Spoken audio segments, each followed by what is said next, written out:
ಸರಿ, ಎಲ್ಲೋ ಒಂದ್ ಕಡೆ ಗೋಲ್ಡ್ ಸುರೇಶ್ ಅವರು 2 ಕೋಟಿ ಸಾಲ ಮಾಡ್ಕೊಂಡಿದ್ದಾರೆ. ಅದೇನೋ ಕುತ್ತಿಗೆಗೆ ಬಂತು, ಅದಕ್ಕೆ ಈಗ ಅವರು ಆಚೆ ಬಂದಿರುವಂತದ್ದು ಅಂತ ಮಾತುಗಳು ಕೇಳಿ ಬರ್ತಾ ಇದೆ. ಆ ಥರದ ಪರಿಸ್ಥಿತಿ ನನಗೇನು ಇಲ್ಲ ಮೇಡಮ್. ದೇವ್ರು ತುಂಬ ಚೆನ್ನಾಗಿ ಕೊಟ್ಟಿದ್ದಾನೆ. ಸುಮಾರು ಒಂದು 6-7 ಕೋಟಿ ಪ್ರಾಜೆಕ್ಟ್ ರನ್ನಿಂಗ್ ನಡೀತಾ ಇದೆ. ನನ್ನ ಪ್ರಾಜೆಕ್ಟ್ಗಳೇ ಹೋಗ್ತಾ ಇದೆ ಇವಾಗ. ಅಷ್ಟಕ್ಕೆಲ್ಲ ಹೆದರೋ ಮಗ ನಾನಲ್ಲ. ದೇವ್ರು ಕೊಟ್ಟಿದ್ದಾನೆ. ಮಾತಾಡೋರು ಮಾತಾಡ್ತಾರೆ. ನೀವು ಒಳ್ಳೇದು ಮಾಡಿ ಮಾತಾಡ್ತಾರೆ, ಕೆಟ್ಟದ್ದು ಮಾಡಿದ್ರು ಮಾತಾಡ್ತಾರೆ. ಮಾತಾಡೋರ ಬಗ್ಗೆ ಏನೂ ಕಮೆಂಟ್ ಮಾಡಲ್ಲ ಮೇಡಮ್.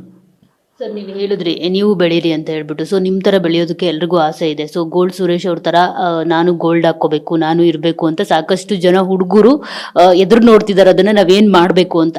ಸೊ ನನಗೂ ಒಂದು ಪ್ರಶ್ನೆ ಏನು ಅಂತ ಅಂದರೆ, ಗೋಲ್ಡ್ ಸುರೇಶ್ ಅವರು ಏನು ಬಿಸ್ನೆಸ್ ಮಾಡ್ತಿದ್ದಾರೆ. ಸೊ ಈ ಥರ ಗೋಲ್ಡ್ ಸುರೇಶ್ ಅವರು ಏನು ಬಿಸ್ನೆಸ್ ಮಾಡಿದ್ರೆ ಗೋಲ್ಡ್ ಸುರೇಶ್ ಅವ್ರ ಥರ ಆಗ್ಬೋದು ಅಂತ ಎದುರು ನೋಡ್ತಿರೋರಿಗೆ ಏನು ಹೇಳೋದಕ್ಕೆ ಇಷ್ಟಪಡ್ತೀರಾ? ಮೇಡಮ್, ಹನಿ ಹನಿ ಕೂಡಿದರೆ ಹಳ್ಳ, ತೆನೆ ತೆನೆ ಕೂಡಿದರೆ ರಾಶಿ ಅಂತ ನಂಬೋನು ನಾನು. ಇವತ್ತಿಂದಲ್ಲ ಈ ಜರ್ನಿ, 10 ವರ್ಷದ ಸತತ ಜರ್ನಿ. ಎಷ್ಟು ಎಫರ್ಟ್ ಹಾಕಿದ್ದೀನಿ, ಎಷ್ಟು ಏಳು ಬೀಳುಗಳನ್ನು ನೋಡಿದ್ದೀನಿ, ಎಷ್ಟು ಸಲ ಸೋಲನ್ನು ಕಂಡಿದ್ದೀನಿ. ಈ ಮಟ್ಟಕ್ಕೆ ಹೋಗ್ತಾ ಇರೋ ಬಿಸ್ನೆಸ್ಸು ಕೆಳಗೆ ಬಿದ್ದದ್ದು ಎಷ್ಟೋ ಸಲ ಉಂಟು. ಆವಾಗಲೂ ಎದ್ದು ನಿಂತಿದ್ದೀನಿ. ನಾನು ಯಾವುದೇ ಥರದ ಕಾಲಹರಣ ಮಾಡ್ತಾ ಇರಲಿಲ್ಲ. ನಾನು ಇಡೀ ಎಫರ್ಟ್ನ ನಾನು ಬಿಸ್ನೆಸ್ ಮೇಲೆ ತೊಡಗಿಸ್ತಾ ಇದ್ದೆ.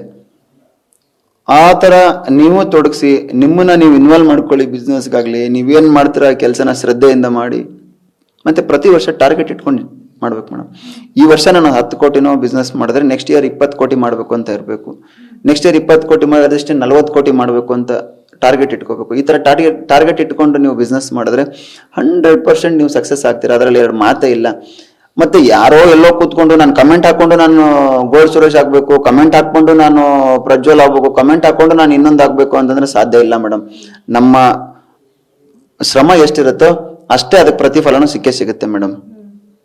ಸೊ ನೀವು ಎಷ್ಟು ಇನ್ವೆಸ್ಟ್ ಮಾಡಿ ಬಿಸ್ನೆಸ್ ಮಾಡಿದ್ದು ಸರ್? ಫಸ್ಟ್ ಆಫ್ ಆಲ್, ಜೊತೆಗೆ ನಿಮ್ಮ ಆಫೀಸ್ಗೆ ಎಂಟ್ರಿ ಕೊಟ್ಟಿದ ತಕ್ಷಣ ಇಲ್ಲಿ ಬುಲ್ಡೋಜರ್ಸ್ ನೋಡಿದೆ, ಲಾರಿಗಳನ್ನ ನೋಡಿದೆ, ಆಮೇಲೆ ಏನೋ ಇಂಟೀರಿಯರ್ ಡಿಸೈನ್ ಅಂತ ನೋಡಿದೆ. ಸೊ ಗೋಲ್ಡ್ ಸುರೇಶ್ ಅವ್ರ ಬಿಸ್ನೆಸ್ ಏನು ರಿಯಲ್ ಎಸ್ಟೇಟಾ, ಏನು ಬಿಸ್ನೆಸ್ ಮಾಡಿ? ಮೇಡಮ್, ಆಕ್ಚುಲಿ ನಾನು ಇಂಟೀರಿಯರ್ ಮತ್ತೆ ಕನ್ಸ್ಟ್ರಕ್ಷನ್ ಫೀಲ್ಡ್ ಅಲ್ಲಿ ನಾನು ಕೆಲಸ ಮಾಡ್ತೀನಿ ಮೇಡಮ್. ನಾನು ಕಮರ್ಷಿಯಲ್ ಪ್ರಾಜೆಕ್ಟ್, ರೆಸಿಡೆನ್ಷಿಯಲ್ ಪ್ರಾಜೆಕ್ಟ್ಗಳನ್ನ, ಮನೆಗಳನ್ನ ಕಟ್ಟೋದು, ದೊಡ್ಡ ದೊಡ್ಡ ಬಿಲ್ಡಿಂಗ್ಗಳನ್ನ ಕಟ್ಟೋದು, ಅದನ್ನು ಹೊರತುಪಡಿಸಿ ಆಫೀಸ್ ಇಂಟೀರಿಯರ್ಗಳನ್ನ ಮಾಡುವಂಥ ಕೆಲಸ ನಾನು ಮಾಡ್ತೀನಿ.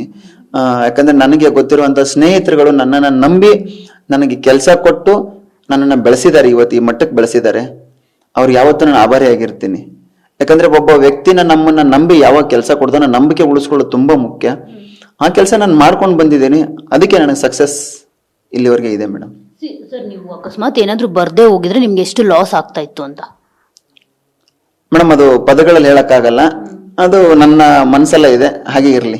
ನನ್ಗನ್ಸಿದ ಮಟ್ಟಿಗೆ ಕೆಲವ್ರು ಹೇಳೋ ಪ್ರಕಾರ ಅಂದ್ರೆ ನಿಮ್ಮ ಮನೇಲೂ ಒಂದ್ ಸ್ವಲ್ಪ ಅಂದ್ರೆ ನಿಮ್ದು ಗೇಮ್ಸ್ ಎಲ್ಲ ನೋಡ್ತಿರ್ಬೇಕಿದ್ರೆ ಅವರಿಗೂ ಒಂದಷ್ಟು ಆತಂಕಗಳಿರುತ್ತೆ. ಕಾಲು ಬೇರೆ ಪ್ರಾಬ್ಲಮ್ ಆಗಿದೆ, ಜೊತೆಗೆ ಅವಾಗವಾಗ ಬೇರೆ ಹಾಸ್ಪಿಟಲ್ ವಿಸಿಟ್ ಎಲ್ಲ ಇರುತ್ತೆ. ಆಮೇಲೆ ಅಲ್ಲಿ ಕೇಳ್ಬರೋ ಮಾತುಗಳು ನಿಮ್ ಬಗ್ಗೆ ಕೆಲವೊಂದು, ನೀವೇ ಬಿಗ್ ಬಾಸ್ ಮನೆಯಿಂದ ಆಚೆ ಬರ್ತೀನಿ ಅಂತ ಹೇಳ್ತಿದ್ರಿ. ಸೊ ಇದೆಲ್ಲವನ್ನ ನೋಡಿ ಅವರೇ ಏನಾದ್ರು ಕರೆಸ್ಕೊಂಡ್ರ, ಬರ್ಲಿ ನಮ್ಮ ಮಗ ಆಚೆ ಚೆನ್ನಾಗಿರ್ಲಿ, ಅಲ್ಲಿ ಯಾಕೋ ಕಷ್ಟಪಡ್ತಿದ್ದಾನೆ ಅಂತ ಹೇಳಿ? ಇಲ್ಲ ಮೇಡಮ್, ಆ ಥರ ಏನಿಲ್ಲ ಮೇಡಮ್. ನನ್ನ ಜೀವನದಲ್ಲಿ ನಾನು ತುಂಬಾ ಕಷ್ಟ ಬೆಳ್ಕೊಂಡು ಬಂದವನು. ರೈಲ್ವೆ ಸ್ಟೇಷನಲ್ಲಿ ಎಷ್ಟೋ ಸಲ ಮಲ್ಕೊಂಡಿದ್ದುಂಟು. ರೈಲ್ವೆ ಸ್ಟೇಷನಿಂದ ಜೀವನ ಸ್ಟಾರ್ಟ್ ಮಾಡಿದ್ದೀನಿ. ಆ ಥರ ಎಲ್ಲ ಏನಿಲ್ಲ ನನಗೆ. ಅದೇನು ಕಷ್ಟ ಅಂತ ಅನ್ಸಲ್ಲ. ಬಟ್ ನನಗಾಗಿದ್ದು ಮೇಜರ್ ಪ್ರಾಬ್ಲಮ್ ಬಂದು ಬಿಸ್ನೆಸ್ನ ವೈಫ್ ಕಡೆಯಿಂದ ಹ್ಯಾಂಡಲ್ ಮಾಡೋಕ್ಕಾಗಲಿಲ್ಲ. ಅವಳು ಹೇಳಿದ್ದು ಒಂದೇ, ನಿಮ್ಗೆ ನಾನು ಹೋಗ್ಬೇಕಾದ್ರೆ ಹೇಳಿದ್ರಿ, ನಾನು ಎಷ್ಟಾಗತ್ತೆ ಅಷ್ಟು ನೋಡ್ಕೋತೀನಿ, ಅದ್ರ ಮೇಲೆ ನನ್ನ ಕಡೆಯಿಂದ ನೋಡ್ಕೊಳಕ್ ಆಗಲ್ಲ, ತುಂಬ ಕ್ರಿಟಿಕಲ್ ಆದಾಗ ನಾನು ಕರಿತೀನಿ ಅಂತ. ಅವರು ಕ್ರಿಟಿಕಲ್ ಆಗಿ ಅವ್ರಿಗೆ ಹ್ಯಾಂಡಲ್ ಮಾಡೋಕ್ಕಾಗಲಿಲ್ಲ. ಸ್ವಲ್ಪ ವಿಷಯಗಳಲ್ಲಿ ನಿರ್ಧಾರ ತಗೊಳ್ಳೋದ್ರಲ್ಲಿ ಎಡವಿದ್ದಾರೆ. ಅದಕ್ಕೋಸ್ಕರ ನಾನು ಬರಲೇಬೇಕಾಯ್ತು, ಬಂದಿದ್ದೀನಿ. ಈಗೆಲ್ಲ ಸಾಲ್ಟ್ ಔಟ್ ಆಗಿದೆ ಮೇಡಮ್. ಏನ್ ಹೇಳಿದ್ರು ಬಂದ ತಕ್ಷಣ? ನಿಮ್ಮ ವೈಫ್ ಆಗಿರ್ಬೋದು, ನಿಮ್ಮ ತಂದೆಯವ್ರ ಆಗಿರ್ಬೋದು, ನಿಮ್ಮ ತಂದೆಯವರು ತುಂಬಾ ಚೆನ್ನಾಗಿ ಮಾತಾಡ್ತಾರೆ. ಸೊ ಏನ್ ಹೇಳಿದ್ರು ಎಲ್ಲರೂ ಮೇಡಮ್? ಎಲ್ಲರೂ ತುಂಬಾ ಖುಷಿ ಪಟ್ರು. ಇಷ್ಟು ದಿನ ಹೋಗಿ ಚೆನ್ನಾಗಿ ಆಟ ಆಡಿ ಚೆನ್ನಾಗಿ ಬಂದಿದ್ಯಾ, ಜನಗಳ ಮನಸ್ಸನ್ನ ಗೆದ್ದಿದ್ಯಾ, ಪ್ರೀತಿ ಗೆದ್ದಿದ್ಯಾ, ಅದನ್ನ ಹಾಗೆ ಉಳಿಸ್ಕೊಂಡು ಹೋಗು ಅಂತ ಹೇಳಿದ್ರು. ಅದನ್ನ ಹಾಗೆ ಉಳಿಸ್ಕೊಂಡು ಹೋಗ್ತೀನಿ ಮೇಡಮ್. ಸೊ ಈಗ ಬಿಗ್ ಬಾಸ್ ವಿಷಯಕ್ಕೆ ಬರೋದಾದ್ರೆ ಹೇಗಿತ್ತು sir experience big boss journey? Madam, ಅದು ಪದಗಳಲ್ಲಿ ಹೇಳಕ್ಕಾಗಲ್ಲ. ಅದು ಒಂಥರ ಮ್ಯಾಜಿಕ್ ಮನೆ ಅಂತಾನೆ ಕರಿಬೋದು ಅದನ್ನ. ಒಳಗಡೆ ಹೋಗೋದು ಮಾತ್ರ ನಾವು ಹೋಗ್ಬೋದು, ಹೊರಗಡೆ ಬರ್ಬೇಕಾದ್ರೆ ಜನಗಳ ನಿರ್ಧಾರ ಮಾಡಿ ಕರೆಸ್ಕೋಬೇಕು. ಒಂಥರ ವಂಡರ್ಫುಲ್ ಜರ್ನಿ ಮೇಡಮ್. ಜೀವನದಲ್ಲಿ ಅನ್ಕೊಳ್ದೇ ಇರೋ ಎಲ್ಲ ಪಾಠನೂ ಅಲ್ಲಿ ಕಲ್ತಿದ್ದೀವಿ. ಜೀವನದಲ್ಲಿ ಹೇಗಿರ್ಬೇಕು, ಹೇಗೆ ಜೀವನ ಮಾಡಬೇಕು, ಏನು ಇಲ್ದೇನೂ ಯಾವ ಥರ ನಾವು ಬದುಕಬಹುದು ಅನ್ನೋದನ್ನು ತುಂಬ ಚೆನ್ನಾಗಿ ಕಲ್ತಿದ್ದೀವಿ. ಆ ಎಲ್ಲ ಒಳ್ಳೊಳ್ಳೆ ಪಾಠಗಳನ್ನ ಕಲಿಸ್ಕೊಟ್ಟಿದೆ. ಯಾರೇನೇ ಅಂದರೂ ಕೂಡ ಅದನ್ನ ಯಾವ ಥರ ಸ್ವೀಕಾರ ಮಾಡ್ಬೇಕು ಅನ್ನೋದನ್ನು ಕಲ್ತಿದ್ದೀವಿ.